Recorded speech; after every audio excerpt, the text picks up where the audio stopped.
I'm Jeanne-Marie Rugira. I come from Rwanda. I've been in Quebec now for 23 years. I teach at Université du Québec in Rimouski at the Department of Psychosociology, not psychology, but psychosociology and social work. I will talk about psychosociology a little later on. Now, what do I do as a profession? I teach.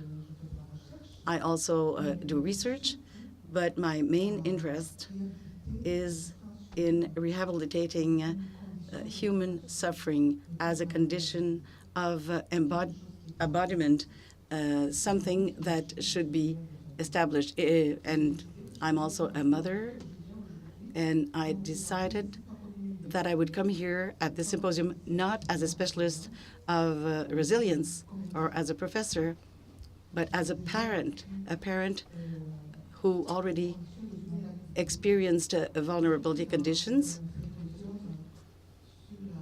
And in a symposium on community social pediatrics, I think that it's very important to speak as a parent. I was invited as a parent, and I thought it was good, great. Well, a very good start. I love this. Dr. Julien, who are you? I'm also a parent. It's obvious because there are many parents in the room, and I'm also a grandfather. That was inaudible.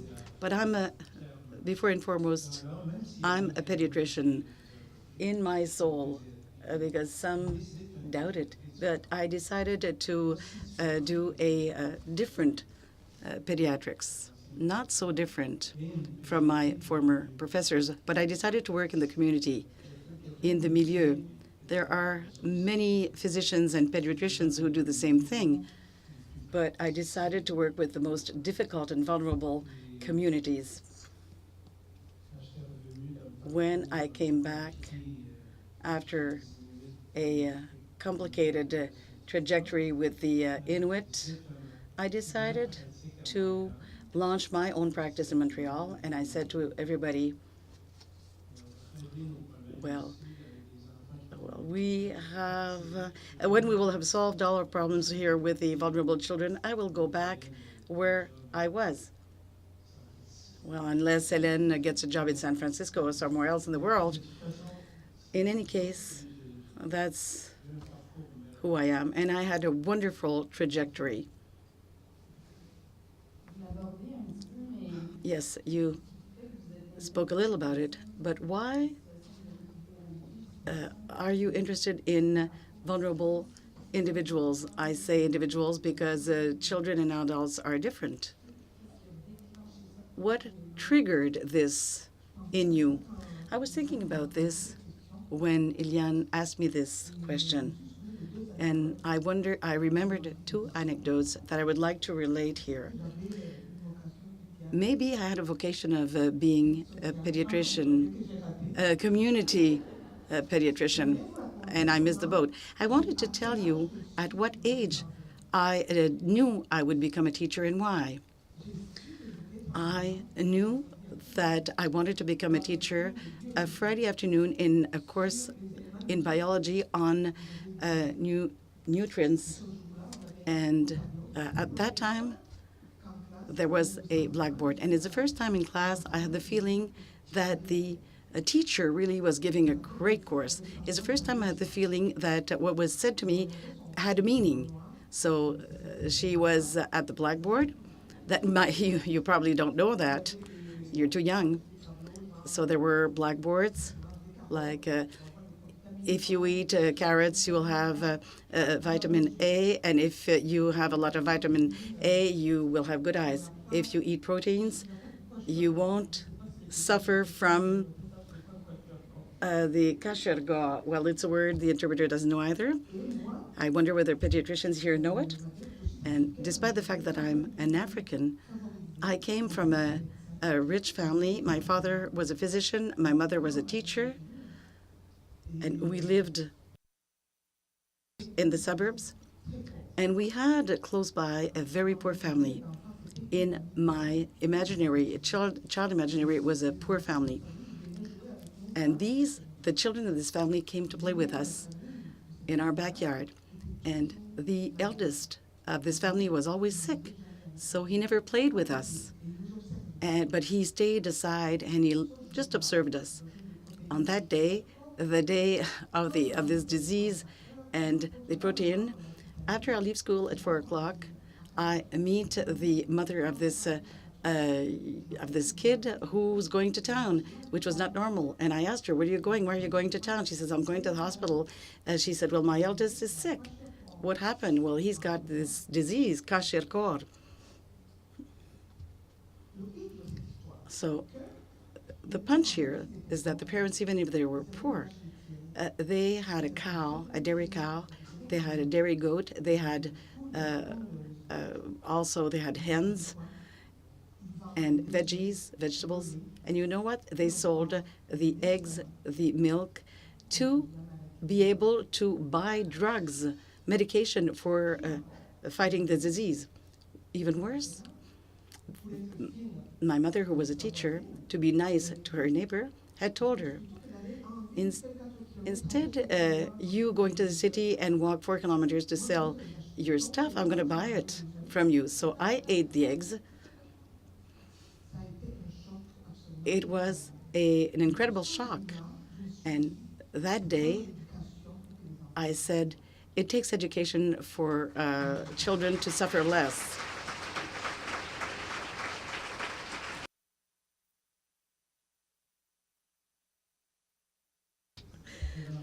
Well, it's going to be difficult to follow this, no, because we heard about deep roots. It's simple for me. Well, I know what a blackboard is still. And what helped me to like my primary school in first grade, I had Mrs. Turcotte, who was my teacher. And in passing, I was in the top 5. And I even have a photograph to prove it. But she asked me to clean the board when I was a nice guy, when I was a nice kid. And this really was very rewarding for me. When you were nice, well, I was quite shy, so I was very often very kind. So the Kwashiorkor, in passing, is a very serious disease of malnutrition. It's very difficult to treat this. It's an extreme and a very, well, severe disease. And I've known it because I lived in Africa for some time. You look at the child and you feel like you really feel completely desperate. The disease is so serious. I come from a working class family.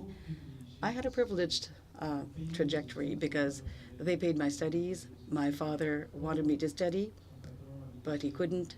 So his boss decided to pay my studies, in fact. I didn't live in poverty, in severe poverty. I saw it in my friends. I had some friends who were very poor. So I went to the seminary, and we didn't have as many choices as you have. Now there are so many choices in the class. You can study all your life. But at the seminary, you could become notary, a physician, or a priest. Well, I didn't want to be a priest, that's for sure. And lawyer, well, I was afraid of that. And I'm still afraid of them. I'm still afraid of lawyers.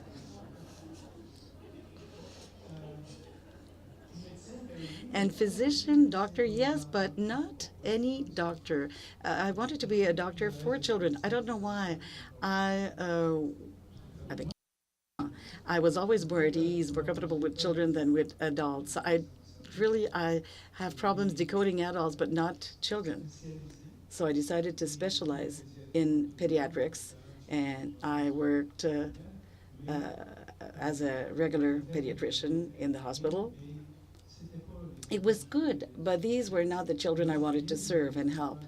And I saw some children coming to the emergency, And I had some children that came from difficult conditions, from poor families, and I didn't know what to do.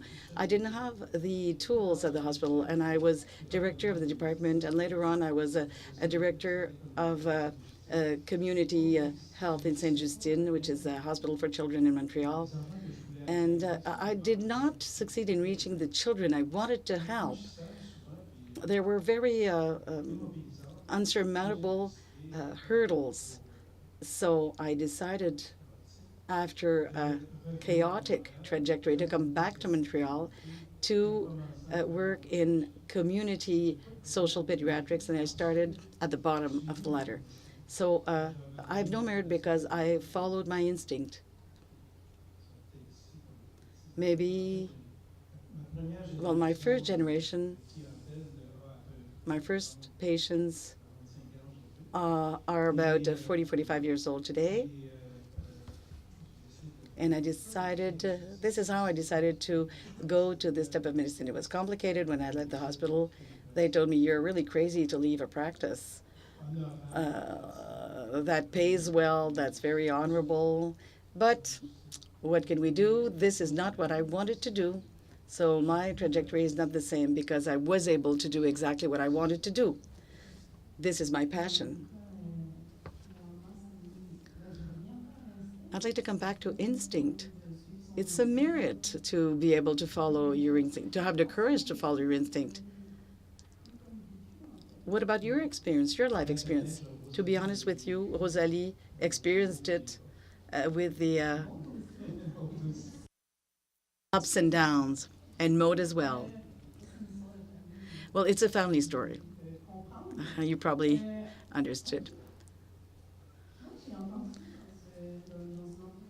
I heard in a radio interview, an interview with Boucardiouf, Mrs. Rugira, something that really interested me and showed me that your work is close to what my father does. I wanted to know, when you say that your house was open to everyone, it really made me think of what Dr. Julien does, what he did when he arrived in Hochelaga. Well, first of all, he went on his bike to visit the families. So he went in the others' houses. And then when he opened his center in Côte-des-Neiges, which is a neighborhood in Montreal, it seems that there are similarities between what you're doing and what he does. Well, to establish a link with the one who wanted to teach so that children will never suffer anymore of Cachircor was that I wanted to teach primary school, secondary school, at university, so that children no longer will suffer with this disease. Until I came to Quebec, and it was just before the genocide in Rwanda, and so and the children stayed in Rwanda. So the lady came to teach here to save the children of the world, but she left her own children in Rwanda. So I had another paradigmatic shock when I arrived. I had left thinking that in the year 2000 there will no longer be illiterate on this planet, because at the time UNESCO and other UN organizations had decided that there will no longer be illiteracy in the year 2000. So I left to conduct research on education for everyone in Rwanda to reach this 2000 objective. So when I arrived here, well, I met with Quebecers, and the children I wanted to send to school started to be shredded by a machete. So in fact, all these people, geopoliticians, militaries, they're all very educated people. So they're supposed to create a world that would be better than the world we had. I was writing a thesis on Rwanda, about the challenge of education for everyone. So this project, in fact, went down the drain, as well as the country I used to live in. So I started working on suffering as an experience. So in fact, it was for my own survival. Could I become the embodiment of what I was writing on? If I believed in education so much, can I use my knowledge to create more life? Or I stop because I have no longer a reason to live, or whether I use my life and try to make it more livable and lively than before. Well, my children arrived, sheer miracle, and so my children arrived. We moved in an apartment, and we went for a refugee camp in Kenya. In fact, I was alone with my 2 children, and I never lived in an apartment. I was convinced that I had an emotional security that had not been given to me by my mother and father, but by my clan, the cousins, the broader family. I remember that when we were small, we used to play and say, if daddy dies or mommy dies, what aunt are you going to live with? You see the story. My whole family was in a camp of refugees. Myself, I'm experiencing a lot of suffering. I have my children. My children experienced the war, and I was not there. So then I'm sent in an apartment with them. Well, we'll all die. I won't give you the very depressing details, and I would have liked very much to meet with Dr. Julien at that time. I can tell you, unfortunately, our social pediatrics is not in Rimouski, and it's still not arrived in Rimouski. It's because I told myself I won't succeed to reach my objective, so I decided to open my house so that people move around and my children realize that we're not alone in the world. I thought that if I establish social links in my own house, it's going to work. But you can imagine that was not easy to say. A black woman in Rimouski and with an open house. I challenge you to really come and see this. So, in fact, at some point, I decided, in fact, to really keep that on, but I needed help, and so I brought together 12 people and brought them to my home, and I said, "You're going to help me because I need respite, so I need help. I'm not asking for many things, but I'm afraid of snow and cold. So can someone help me and go and fetch my children at school while I study at home? And can some people play with them and do their homeworks with them while I'm working?" So they were so kind. They all accepted, the 12 of them. And I had a list, and for 2 years I had some relief thanks to these people. But as of that time, my house always remained open. And since I became a teacher, I started helping the student going through hard experiences. I should not say that, but in our classrooms as well, there are young people who are hungry. So I had to cook for them.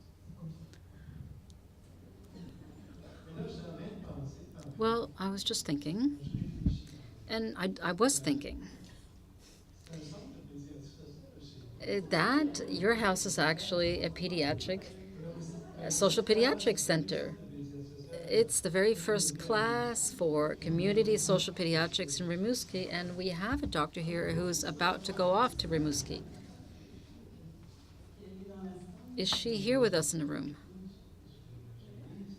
Well, I'm going to put her on her spot if she's here, but I think that's true. I think we all want to go to Rimouski now. We all want to go to your house. But the foundation is there. There's opening, then sensitivity to suffering, the need for a break, for respite, clarity, open doors. no barriers. That's what a social pediatric center requires in order to get started. Then you put people there, you put a few physicians there. But that's what social pediatrics is about. And that's interesting because now we're seeing even stronger connections. I also wanted to say this, that we were promised that in the year 2000 there would no longer be malnutrition or poverty in Canada. So I think we've experienced similar things. But there's another connection, is suffering, and you spoke about suffering. That was the big motivating factor in my life. I saw children who were suffering in different settings. I saw them a little bit everywhere. And then to observe as I went elsewhere that some of those who suffered the most were here because they didn't have the notion of clan or extended family. We had it in the past, but we lost it. With the boomer generation, a lot of things have been set aside, including the notion of family, of close relatives, to at least knowing that you could go and live with your aunts. But that's how it used to be here. But afterwards, it changed. In fact, it became difficult to be placed in a family setting. So we've lost that history. But what really resonated with me is that if you look further beyond Canada, and good afternoon, Madam Minister, I hope you're well. We're currently involved in a completely sentimental conversation. Do you need a candle? Asks the Minister. Well, had I known, I would have reminded you to bring one. But this afternoon, things are very relaxed. But we were talking about suffering, and I saw children suffer from far away, and that's why I came back to Montreal. And we opened up the house. We saw a child because at the beginning we didn't have a house here, and bit by bit we took care of one child at a time, and one family at a time, and one neighborhood at a time.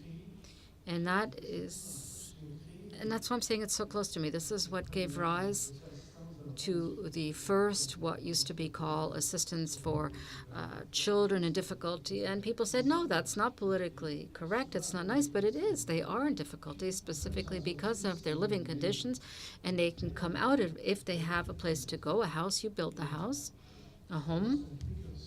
And to me, this is a precursor. I could have started like that. So we do community social pediatrics. Well, you've addressed this when you told your own story. If we try to summarize through actions or things we could do in order to improve our community. Yes, we have a house, we have centers. Let's say concretely, I'm a citizen, I'm a parent, I'm a professional. This could take place on all levels. It's even interesting for citizens. Let's look at my case, for instance. What could I do in order to improve children's well-being in the community? What kind of action can I take? And we're also going to look later on at people who have become engaged in this. But in light of what you do, perhaps you could speak to what you do specifically. What concrete action do you take? I know that's a rather broad question, but perhaps we could summarize it in some 3-4 actions. What would be the most important thing?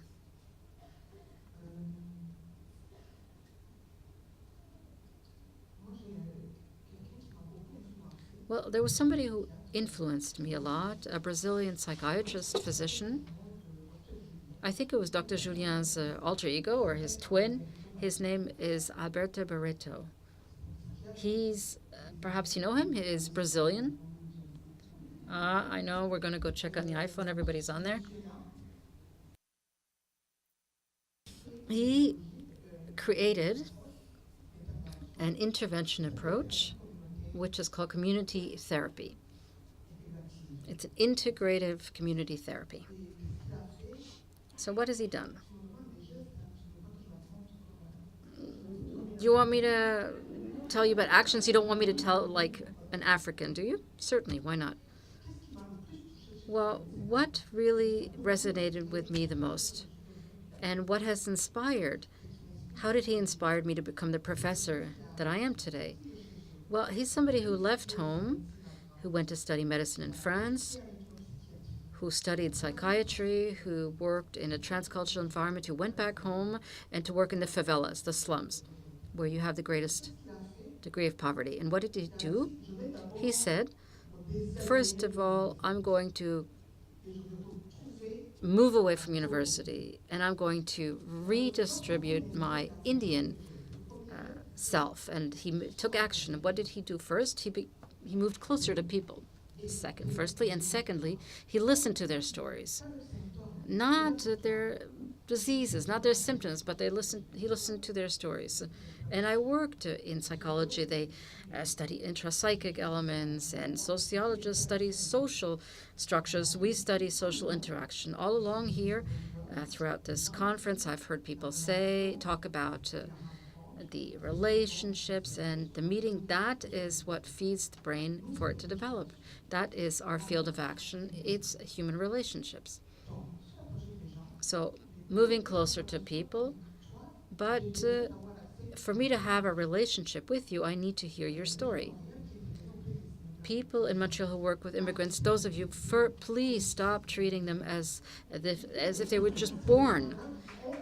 These people have a history.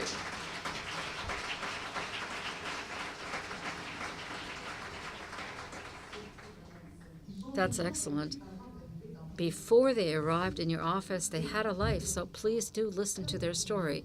That's the first action you can take. Second action. Fundamentally, you need to know that when there's a problem, there's also a solution. So that if you listen to my narrative, my story, and you listen to me properly, there's a likelihood of identifying what kind of resources I have left, what is my strength is, what my potential is. And by doing this, of course, if I need medications, I'm not going to self-administer, but by doing this, you're going to save something that's really worth saving. That's my dignity. Don't take the dignity away from the poor. And that's the second point. So listen to their story. Why? In order to identify where their potential lies. Thirdly, work with the group, their group.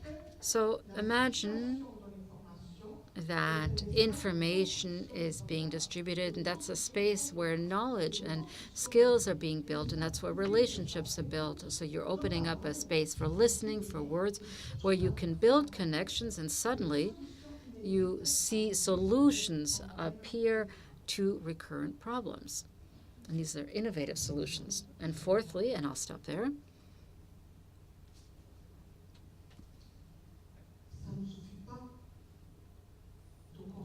it's not enough to build connections. If you have to place evidence where it belongs. Let me explain. I know I'm provocative. Evidence is there to convince ministers.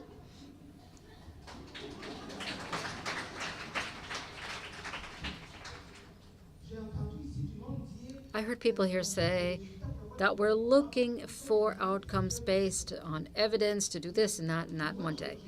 But what I think is that if you listen to people and you give them an opportunity to tell decision makers what they need, you'll be saving them. And that's why my last action, I'm sorry, Dr. Julien, is to invite you to join us to do participative evaluation. Not just any kind of evaluation, but participative with children, parents who represent tables in your center in order to stop the evidence from being colonized.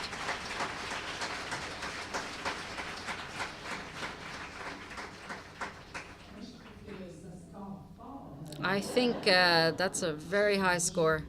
I'm speechless.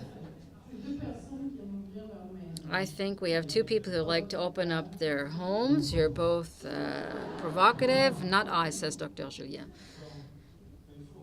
But it's important to laugh.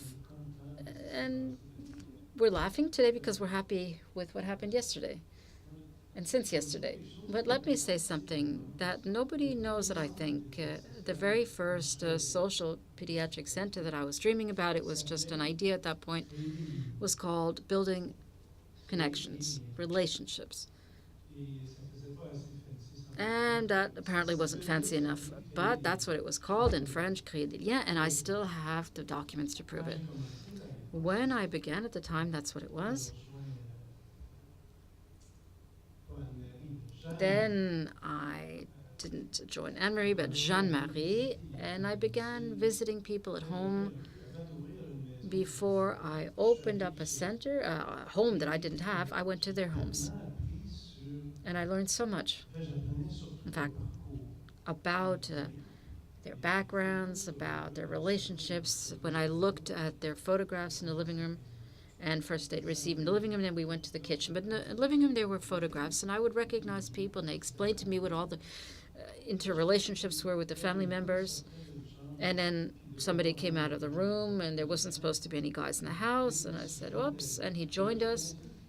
And then I understood their background. And yesterday, it's what we called it, it's so true, the family journey.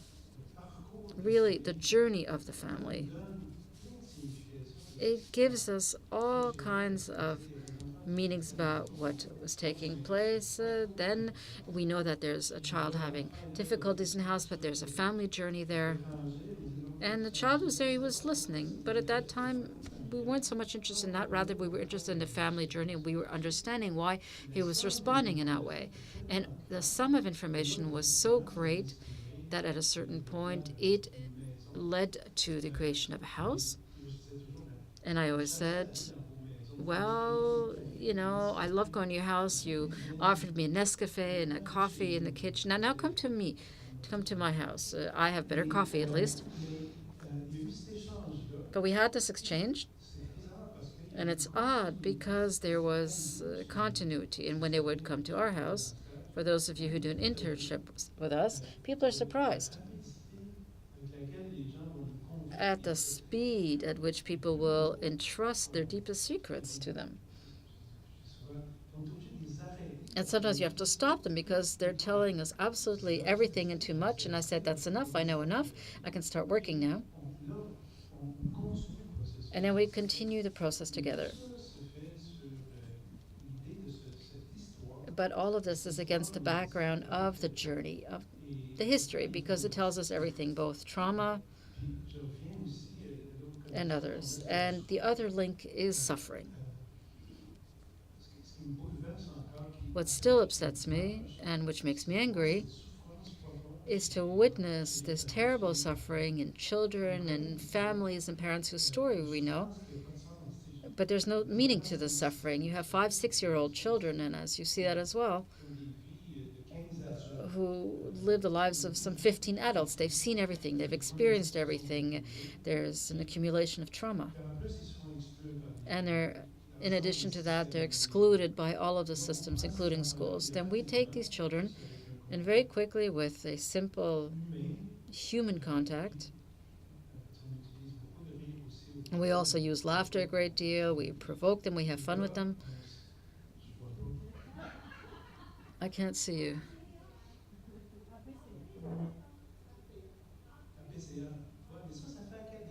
Yeah, but that sounds APCA, you could call it. But yeah, the EEDA, but it's academic. I know the discourse is the same, but let's conclude on the EEDA because we have very little time. But this is our connection with suffering, which motivates us, and that's a very has a great deal of potential, and that's the great human motivation we have, is that you refuse to accept that people suffer so much because it's so completely unfair. And it brings us to act on the same principles and actions. It's very close, in fact. And as I've said already, you're a social pediatric community social pediatric center. Are we now ready to ask almost 300 people to join us in our date? Well, you know the notion of EEDA. You know that our approach is to first establish. That means to get to know each other, understand each other's stories, to exchange, to decode, and action. And we've understood so well for 2 days now. Now we're supposed to see all kinds of action. I'm very eager to see that. And that concludes my remarks. Anything else, Mrs. Rugira, that you'd like to add before we invite our next guest to the podium?